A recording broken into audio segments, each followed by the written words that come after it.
welcome back to Toyo's channel. In front of me I've got the Max Factory Figma from the Demon Slayer series, Tanjiro Kamado DX edition. So in this DX edition you get special stuff like additional effect pieces, so I'm really excited to open this for you guys. And as always, please remember to like the like button and subscribe to my channel for more Demon Slayer stuff, Marvel, Hot Toys, Star Wars, Mandalorian, vlogs, Pokemon, etc. So without further ado, let's hit it!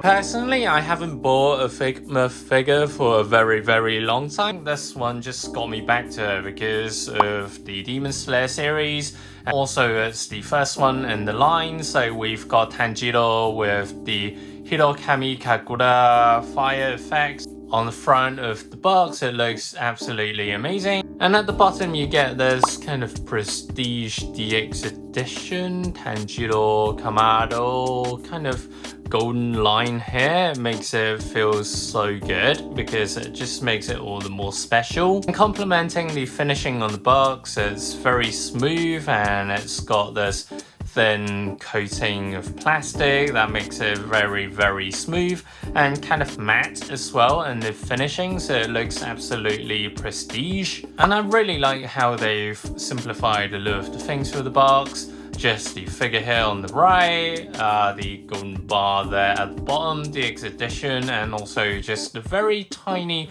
logo of the Figma, Max Factory and the Demon Slayer logo there as well.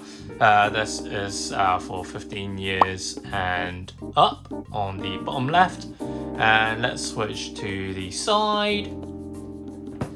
Again, there's a very clean side as well. Tanjiro Kamado DX edition, Figma at the top, Max Factory onto the back.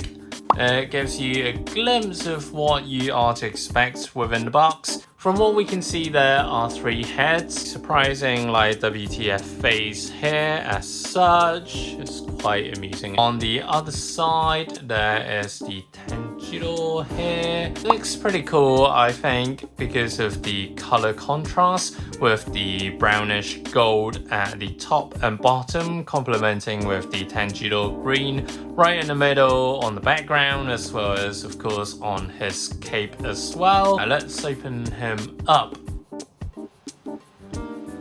Oh, damn. Oh, looks so good. Look at it. Look at it. Wow, there's a lot of things going on. On the right hand side, there is Tanjiro and his cape and outfit and all. The 3 heads that I've just mentioned in greater depth of detail. The mini net score here, water effects, fire effects, the broken sword here on the right and the normal sword on the left. Viewing the other side of the box, here's the same. So it's very much the same, to be honest, apart from there's a few newer ones like this vertical water slash, the one where Tanjiro's sitting down on the bottom of the box with Tanjiro slashing his water moves sideways horizontally, and at the top is the same graphic as well. So let's open him.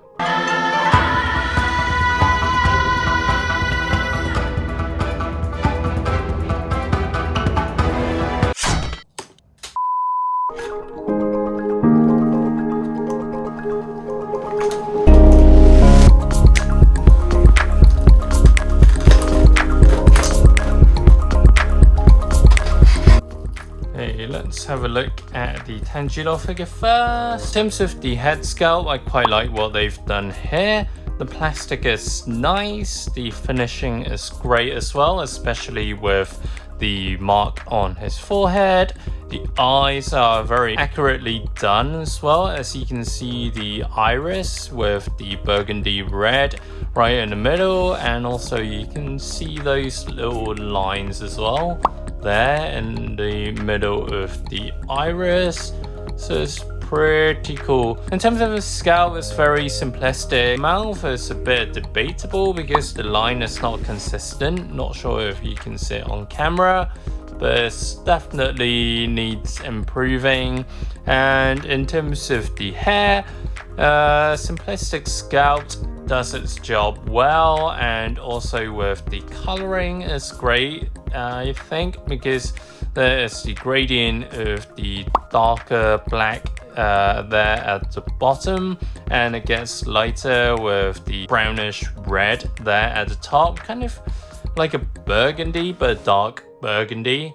And also with the hair pieces, 2 pieces of plastic were molded and stuck together for the hair piece. Okay, came off there, but yeah, it's pretty good in terms of the coloring as well as the scalp. And also one thing to note is that the earrings for Tanjiro is actually part of the scalp as well, so you don't get an extra 2 pieces dangling on his ears. Moving on to the outfit, I like this cape. The coloring is great. The application of the kind of squares with the black and turquoise are done well. You don't get any smudges nor any crazy overlinings anywhere, including the armpit areas as well. So they've done a good job when they have done the painting application on the separate pieces, because as you can see, these do detach. Let me show you guys. Right, so these do come apart as well, like this bit here with the ball joint, as well as the arm pieces here. And also they've assembled quite a few pieces to make this whole thing work. For example, here on the top part, as well as on the flappy bottom part. So it's pretty cool, just to give the figure more maneuverability, as well as how the cape kind of flies about like this. Whee! Let's have a look at the inner layer as well. So it's good in terms of the detail, the collar, the silver buttons, the pocket, the belt is done nicely as well. White with the silver buckle there in the middle.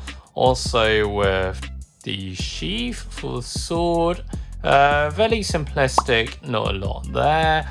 But I like how the creases have been sculpted on the legs, because it is a bit baggy for his pants or trousers. With these gaiter, I'm not sure if these are called gaiters. Yeah, I love this bit as well, because it gives the contrast to what they've done here for the baggy part of the trousers. And also the skirt, again, needless to say, it's great. And also you get these 3 silver buttons here. For the sandals, coloring is great, simplistic scalp, and I like this moving part here. And also at the bottom, they've sculpted the lines as well for the bottom part of the sandals. That's cool as well. The waist bit, as you can see here, it kind of is assembled together, so you can kind of have this movement of being able to twist your Tanjiro here and there, for example, as such, just for an extra degree of flexibility here. And also here, if you were to kind of do this flying motion with the sword. Maneuverability is great, and also this part is flexible as well. Ball joints, loving them. And also there's not a lot of things that hinders the movement of the figure, which I enjoy. And also with the legs as well, and also the back of the knee. They haven't put anything here, but I think this works out for the better, because you hardly will be looking at the back of the knee. More flexibility for the legs, like so, with the 90-degree bend. So I think that's pretty cool, especially with Tanjiro. You know how he's moving about all over the place in the anime, especially with the fighting scenes. So I do appreciate how they've made the legs and kneecap more flexible with the sacrifice of the back of the knee part for the scalp. So that's pretty cool. With head number 1, the one on the right, a happy face. Color application is great, and I think the mouth they've painted nicely as well. As you can see, there's no paint job overboard. The scalp is simplistic and nice to the point, where the teeth, it's just at the right length, to be honest. As you can see here, you just get this glimpse of the teeth on the top part.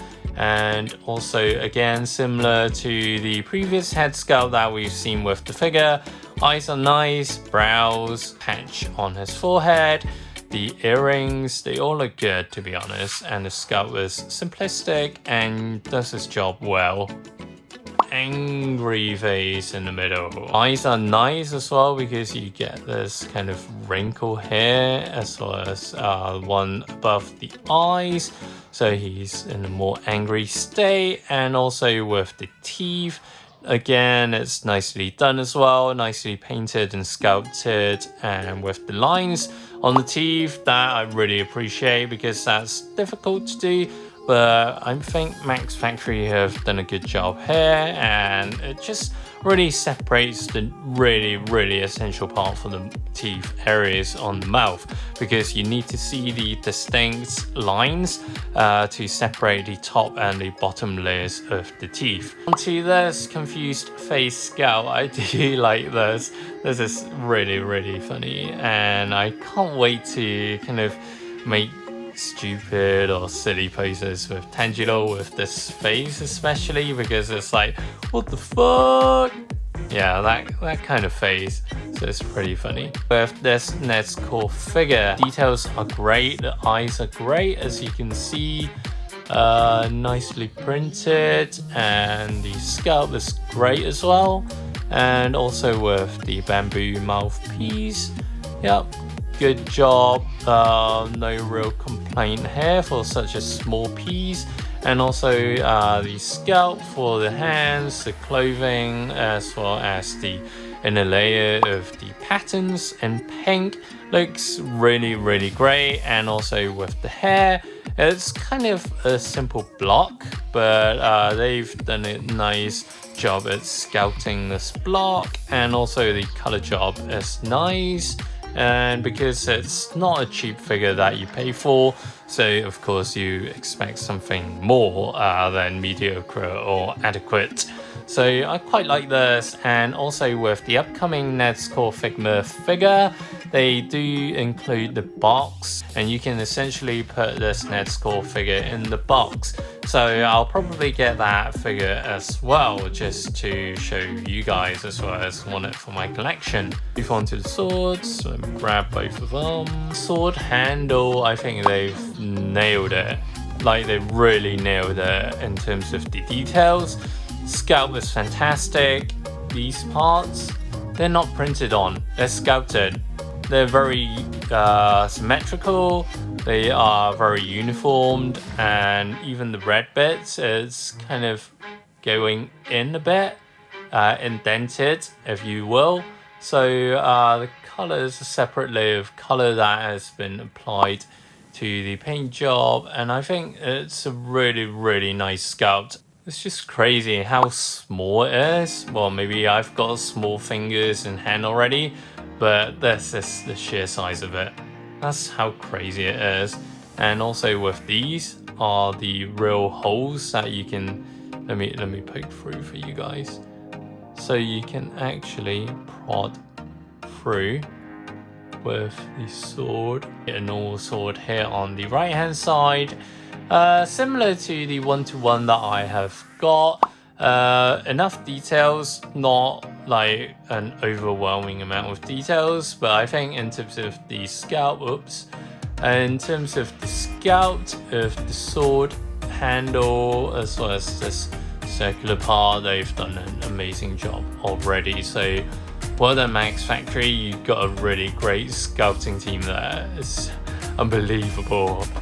Thing to notice that these are quite spiky. Kind of throw it around because you break it or hurt someone. That's how sharp these are. A simple scout, some kind of water splashing here, right where the sword is. So that's pretty cool.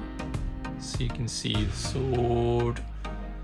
Not the sword, sorry, the effect piece with the splashing water. That's pretty cool. It's nice, I think, but they could have done a bit more, maybe add some more white in the middle. So instead of just being the white on the outer layer, it's more evenly spread around this effect piece as a whole. But nonetheless, I like what I'm seeing here already. Hirokami Kakura. The scout is pretty nice, to be honest. Again, it's pretty sharp and spiky, and I'm not sure why there's a stain here on mine. Not sure if I can get this on camera. I like the translucent effect, as you can see my finger at the bottom side of this piece, and also it's a bit translucent with the kind of milky-ish color in the middle, spreading through to the more transparent orange and to the more concrete orange there on the side edges. And similar to the water one, they've amped up the effect piece here with where the sword is essentially, and it's time to assemble everything together and play around with it. And also from what you've seen just now, there's this extra pack. So there is the base and the extra hands and stuff. So let me get that open for you guys. You get the extra pairs of hands, nicely sculpted as well, as you can see with the different postures, like these ones holding the sword as such. And also you get the base that handles your figure so it doesn't fall over. The back support as well as the effect piece support as well. So let's get these open up. With the base, you assemble it like any other bases. So the bigger one goes at the bottom here, and then you can stick this smaller one on your figure on the back as such. It's an instruction booklet. Why don't I look at the instruction booklet? I don't know. Right, in Anglais, contents, what you get in the box, which I've shown you guys just now. So you can put the half sword on the sheath, and also this is how you assemble the support stand for the effect pieces. Let me try it out now. Actually, I need to clip it onto the top of the stand. Okay, so this is how I can stick the effect piece together, put into the slot as such. There's a hole there. Okay, there we go. Pretty cool. Just make sure this piece doesn't block it, because otherwise this can fall out.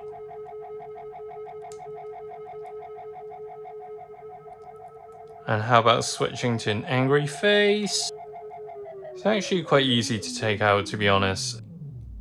And look at the entire gesture, like, roar! Pretty awesome. Like this figure a lot.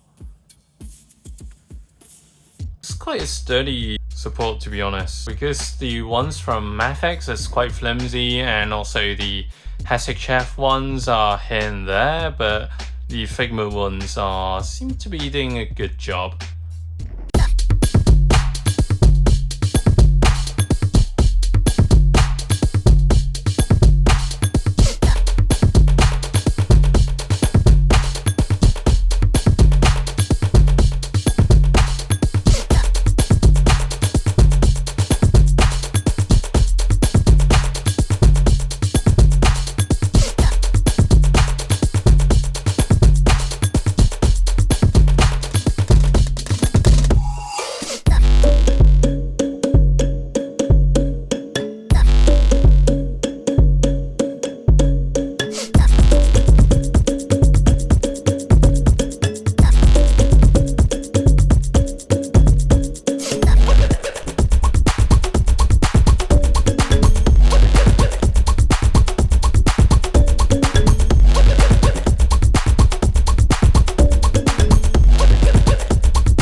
Right guys, so what do you think of this figure? I think it's absolutely amazing in terms of the sculpt. It's done a really good job regardless whether it's the head, the body, the cape, the hands, etc. Everything is just immaculately sculpted. The paint job is really well done as well. I didn't see a lot of flaws and it's just a bang for your buck. Here, as you can see, this expression is just priceless. As usual, please kindly like the like button and subscribe to my channel because I've got tons of Demon Slayer stuff as well as Marvel, Hot Toys, vlogs, Pokemon, some random toys like Bear Bricks and stuff like that. So I do a lot of stuff on my channel. So please check out the other videos and I'll see you guys next time. Stay safe and see ya!